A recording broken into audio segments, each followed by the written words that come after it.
Pourquoi j'urine un peu quand je rigole ou quand j'éternue? Je suis très curieuse de savoir s'il existe un moyen scientifique pour rendre un pénis plus grand.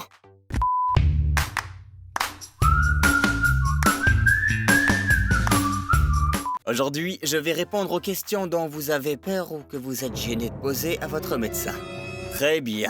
Vous êtes toujours en train d'inonder mes commentaires et de glisser dans mes DM des questions vraiment géniales. Mais parfois, ces questions deviennent un peu curieuses ou étranges ou intéressantes. Je vais pas vous mentir.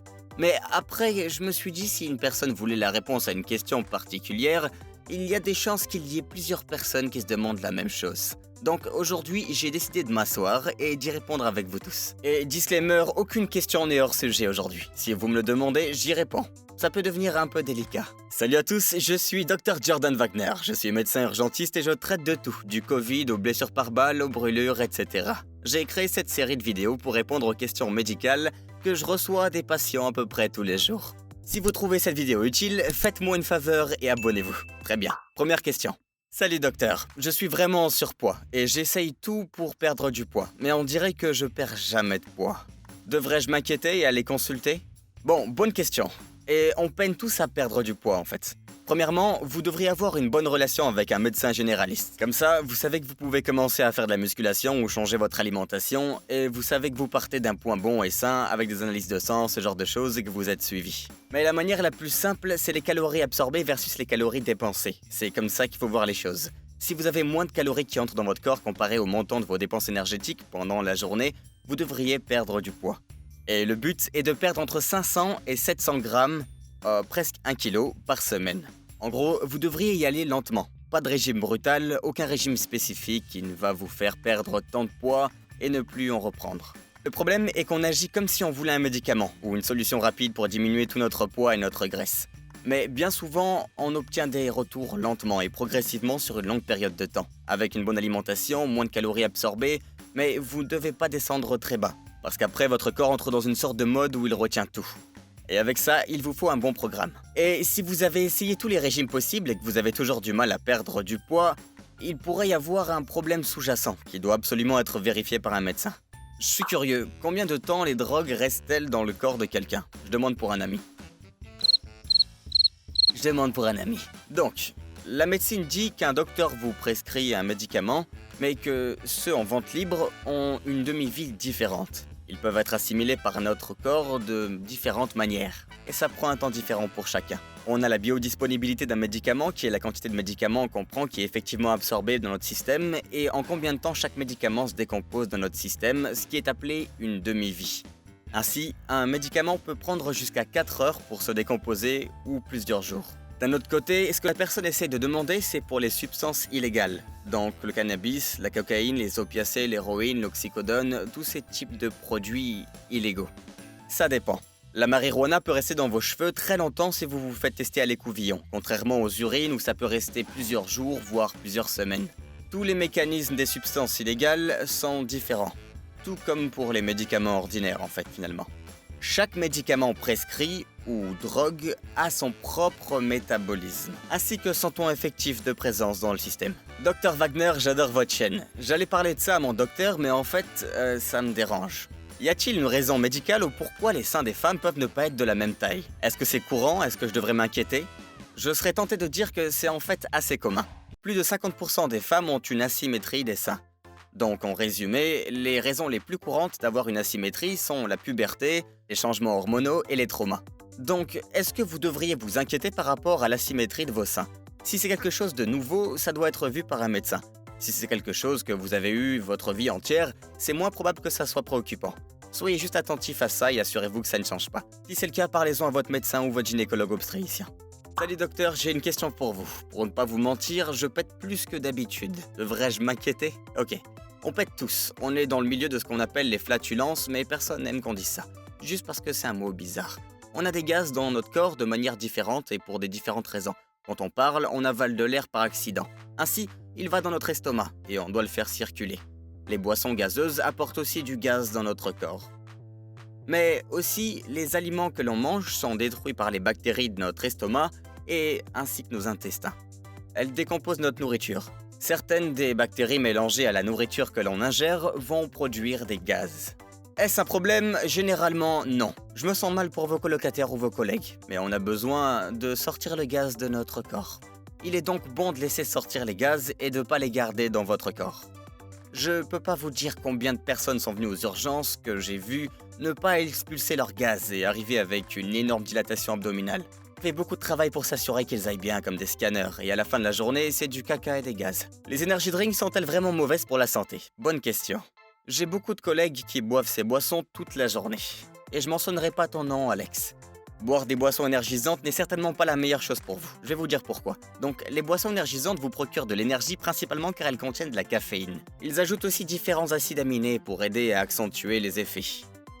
Mais la majeure partie est la caféine.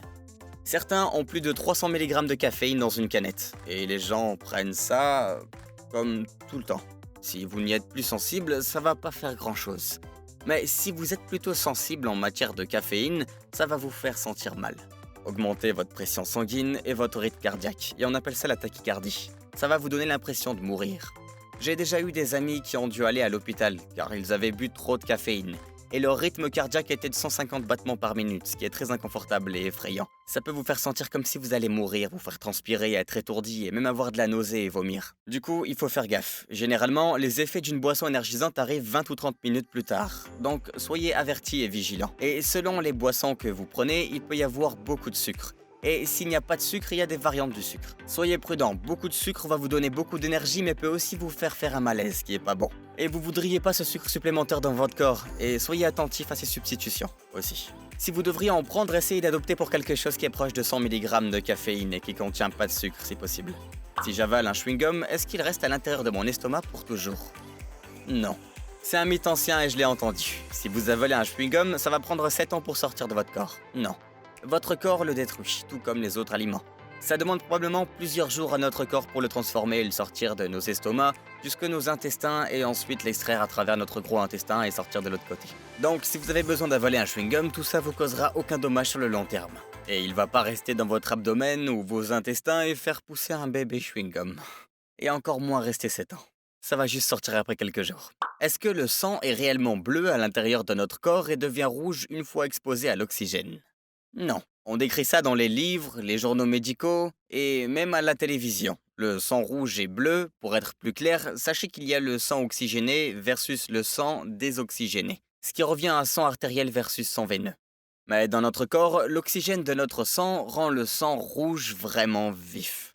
Et quand il est désoxygéné ou qu'il va dans notre système veineux pour retourner dans notre cœur, et ensuite être pompé vers nos poumons, c'est plutôt une sorte de rouge marron foncé.